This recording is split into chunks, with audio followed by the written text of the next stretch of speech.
Can you believe the US has tried this over 20 times and still not gotten the hint that it just doesn't work? Welcome to WatchMojo UK, and today we're counting down our picks for the top 20 awful remakes of great British shows. Before we begin, we publish new content every day, so be sure to subscribe to our channel and ring the bell to get notified about our latest videos. For this list, we're looking at all the times the US attempted and failed to replicate the glory of our top shows. While there have been some gems among the poop pile like The Office and Shameless, let this be your firm promise that no one does it quite like the Brits. Number 20, Red Dwarf. He evolved from cat, sir, just as your distant ancestors once swung from trees. Ancestors? His grandparents swung from trees. One of the greatest sci-fi series ever produced, let alone comedy series, Red Dwarf is British TV at its finest. The story of four very different men drifting in space, coming across all sorts of alien threats, combined some unforgettable gags with some genuinely heartfelt moments. The American remakes botched that balance. The only returning cast member was Robert Llewellyn as Crichton. Must have made a wrong turn somewhere. You should have made a left at the last intersection, Crichton. The rest were recast as Americans, the worst of which being Lister, who was just some traditionally handsome Hollywood-type bloke. That's not the bloody point of Lister. This cat is quite clearly pregnant. He is? I thought it was all the beer I've been giving him. Number 19, Ab Fab. Honey, it hasn't come yet, and I'm jonesing like crazy for a cigarette. Eddie, sweetie, no! You just had that laser peel around your lips. You can always talk me down. Right. Yes, that is an abbreviation of Absolutely Fabulous, because apparently the original title just wasn't snappy enough. While the first attempt at this remake starred big names like Carrie Fisher and would have been produced by Roseanne Barr, that ultimately never saw its first day in production. Then there was the second attempt, which we have had the misfortune of actually viewing. Could you spare $1 for a sandwich? Ooh, that's not how I roll. Exactly! The remake actually had some pretty good actresses too in Kristen Johnston and Katherine Hahn, but they simply didn't have any chemistry whatsoever. Only 3 minutes of this episode have surfaced, and trust us, it's not worth it. Denying me one harmless little glass of wine after how hard I work. Work? You hardly work at all anymore. Number 18, Top Gear USA. Tanner, do you see this? I can fit my entire head. Okay, close your eyes. When we say Top Gear, what's the first thing that pops into your head? The trio of Jeremy Clarkson, Richard Hammond, and James May, right? Well, don't expect them here. Voila! This is the life in here, Tanner. Somehow, the show actually lasted 6 whole seasons and was praised by the original trio, but in the end, it was viewer interest that couldn't be maintained, and the show was cancelled in 2016. You know you're doing something wrong when present-day Top Gear looks like top-tier television when compared to this.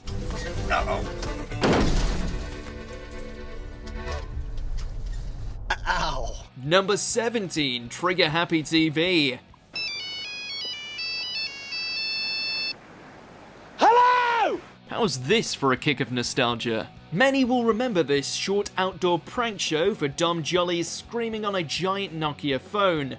Just hearing that old ringtone will give people flashbacks to this day. But the rest of the show was actually damn good too, with Jolly taking on a variety of roles to prank the public. Thank you for being quiet. This is a library. It's supposed to be quiet. Unfortunately, when it hit stateside, Jolly wasn't the only cast member taking to the streets. 3 American comedians performed their skits and just didn't hold the same spirit as Dom's, who even expressed himself that he disliked the series. Number 16, Free Agents. Ink's not even dry on the divorce papers and he is back on the horse. Not the biggest show to come out of the UK, but definitely one that caught some attention. Free Agents was a black comedy that revolved around the mishaps at a talent agency. It was short and sweet, but not quite as short as its American counterpart. Free Agents USA changed the setting of the original and only had one returning cast member. Chinese chicken salad, is that a salad made with Chinese chicken? Or is that a chicken salad made in the Chinese style? This was clearly a poor move, as the series only lasted on NBC for 4 episodes before being thrown onto the streaming service Hulu, where its last 4 would appear. You know, things are a bit rough. Number 15, Spaced. What are you doing in here? There was a bird. If you hear the phrase American version of Spaced, you probably instantly convulse. But no one hated the idea quite as much as the man behind the series himself, Edgar Wright.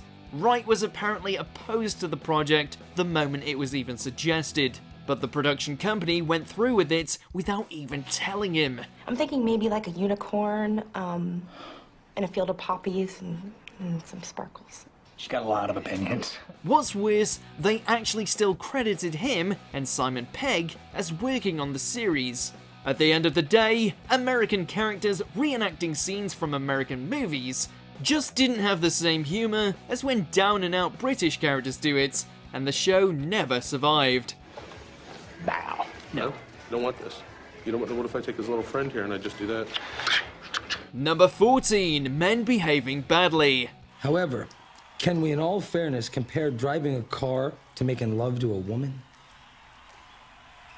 What kind of car? While not the worst remake America has to offer, it was unfortunately unable to get over with the American audience.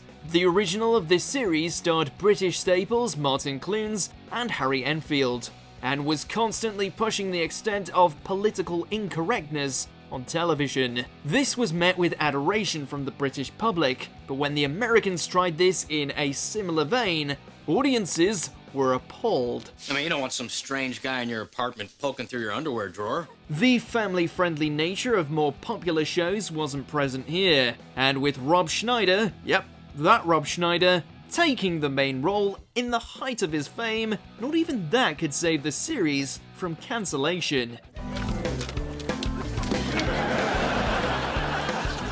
Number 13, Us and Them. Jeez Louise, I can't believe we're finally gonna meet in person. You might see this title and think, what the bloody hell is Us and Them?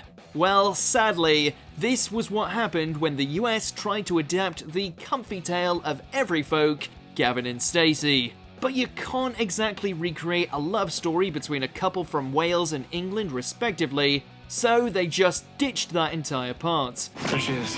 All right, I guess inbreeding does work out sometimes. Funnily enough, the two main characters still kept the names of Gavin and Stacey, which really begs the question as to why the hell they went with this bland-ass title in the first place if they were just leeching off the success of their British counterparts.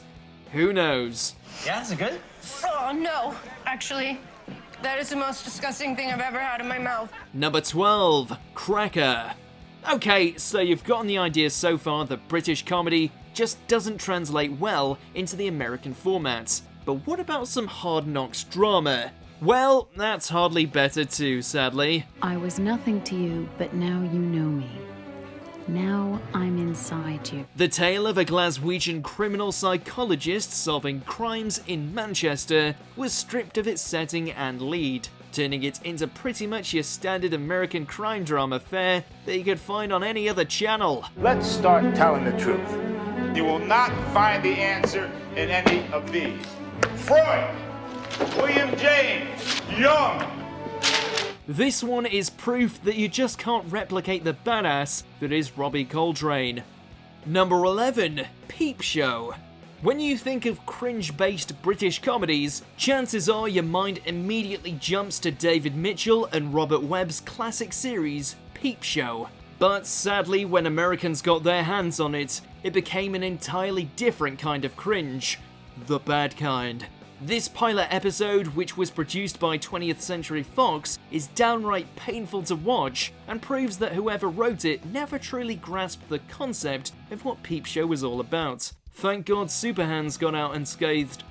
Number 10, Life on Mars. It's about to be written again. No way. As I ask you to focus on this. Initially, Life on Mars looked to be making a name for itself on American shores. It was a respectable nod to the BBC classic, remade with energy and passion, and featured great acting, production values, and music. And then, that ending happened. Seriously, what on Mars was that about? Whereas the original had the amazing and bittersweet ending of Sam killing himself to return to 1973, this one featured Sam and the group as astronauts on the first manned mission to Mars, and the 1973 scenes were just a simulation. It was absolutely insulting and tarnished the name of the fantastic original. St. Christopher medals seem to work, huh? I guess they did. Number 9. Oh no, not them.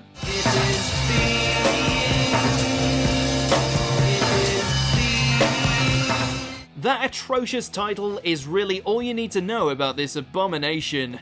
This series was set to be a remake of The Young Ones, a classic 80s sitcom that was renowned for its subversive humour. 6 years after its ending, Fox attempted to Americanize it with terrible results. Ow! You mean the one with the enormous tits? Nigel Planner, one of the original actors, was set to star in the remake, but he had an awful time in America and didn't get along well with his co-stars, which made for a troubling production. Oh no! The pilot was apparently awful enough that Fox scrapped the series before it could air, leaving the unseen episode a thing of legend.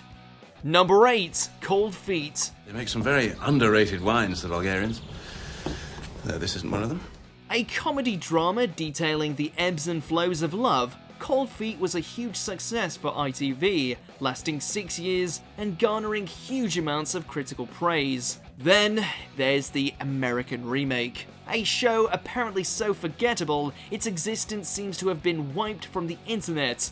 The US version follows the same principle as the original, only in Seattle. It was apparently watchable, not that we can prove this due to the lack of media, but even so, it failed spectacularly to obtain and hold viewers. Granted, it aired Fridays at 10 PM, but one episode gave NBC its worst Friday night ratings ever, so Cold Feet was quickly binned after only 4 episodes had transmitted. Shit. Number 7, Viva Laughlin. Oh, party. You can't make it. Yes, I can. Viva Laughlin was an ambitious but ultimately failed remake of Blackpool, the popular musical comedy drama mashup about a murder in an arcade. With a strong foundational story, and behind-the-scenes players like the original's creator, Peter Bowker, and executive producer Hugh Jackman, Viva Laughlin should have been decent, but it wasn't even good enough to be bad. Upon release, the show was absolutely ridiculed, with the New York Times calling it the worst show in the history of television.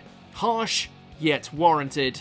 It was therefore cancelled after 2 episodes due to abysmal ratings. Also harsh, yet also warranted. She's smoking, bro. I am so gonna tap that. Number 6, Payne. All right, look, I need you to run upstairs.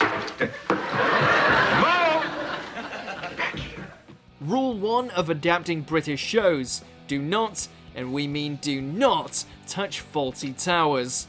Unfortunately, no one was there to enforce this rule in 1999, so CBS went and touched Fawlty Towers inappropriately and made it into Payne. While it had the same basic premise as the John Cleese classic, it made 2 notable changes. Those being a shift in location from Devon to California, and a notable absence of jokes. While it was endorsed by Cleese himself, he was in the minority, which meant the show was canned after 8 episodes, leading 1 filmed episode to remain untransmitted. Get over it. Number 5, Doctor Who.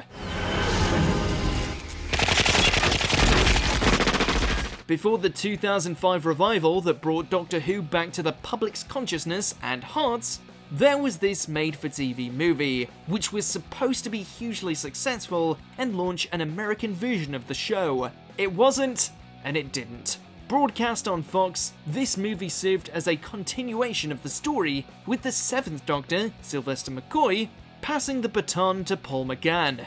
Although it was well received in the UK, it was a ratings disappointment in America, and the hopes of a new American version of Doctor Who were quickly squashed. I have wasted all my lives because of you, Doctor. And I will be rid of you. Number 4, coupling. I'll be about to leave. I'll be thinking, I'm finally out.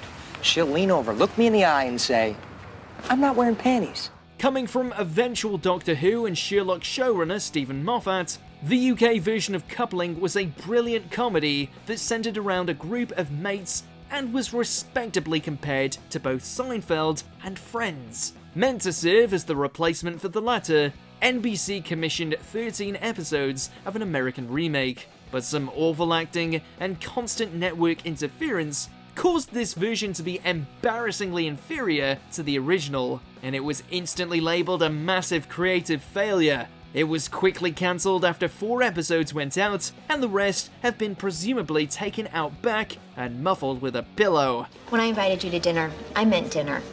Just dinner. Well, I wasn't expecting an elaborate spread. Number 3, the IT crowd. We go in there, I make up a load of crap about computers, we see if she picks up on it. Go on. Similar to the Big Bang Theory, only arguably actually funny, the IT crowd is a shining beacon in nerd culture and follows a pair of nerds in a fictional company's IT department. Due to its success in the UK, NBC ordered an American remake, but like most of their remake attempts, it was a spectacular failure. A pilot was filmed and numerous scripts were written, with Richard Ayoade returning as Moss and Joel McHale portraying Roy. However, even NBC knew that they had a dud on their hands after watching the pilot and promptly ordered the series cancelled before it even began. I mean, they have no respect for us up there. No respect whatsoever. Number 2, the Inbetweeners. The Inbetweeners was an Insta classic that perfectly captured the feelings of adolescence, with eerily realistic dialogue throughout. The remake, meanwhile, was made for MTV. That tells you all you need to know. It was typical teenage fare, despite a talented writer and showrunner in Brad Copeland of Arrested Development fame. It was quickly panned for being cliché, nothing at all like the original, and for just generally being awful. MTV ultimately cancelled the series after 12 episodes due to its low ratings in 2012. Ugh, it would have helped, but I don't think it would have gotten a laugh. Number 1, Skins. Do it now, Stanley. I look in her eyes and what do I see? She smells like flowers and tastes like butter. Like Inbetweeners, only much darker, more depressing, and not as funny. Skins was a huge success, in part due to its challenging subject matter, like mental illness in teens and drug abuse. And here comes MTV moseying its way in again. While the show wasn't completely unwatchable, it was much tamer in comparison to its UK counterparts, and as a result, was not nearly as powerful. Yeah, there's a toaster pastry in the CD drawer. Take it out, clean it. It also quickly drew controversy due to its questionable sexual content involving underage teenage actors, leaving many advertisers to pull their support for the show, which, with the mediocre critical response, led to the series being cancelled after 1 season. Do you agree with our picks? Check out this other recent clip from WatchMojo UK and be sure to subscribe and ring the bell to be notified about our latest videos.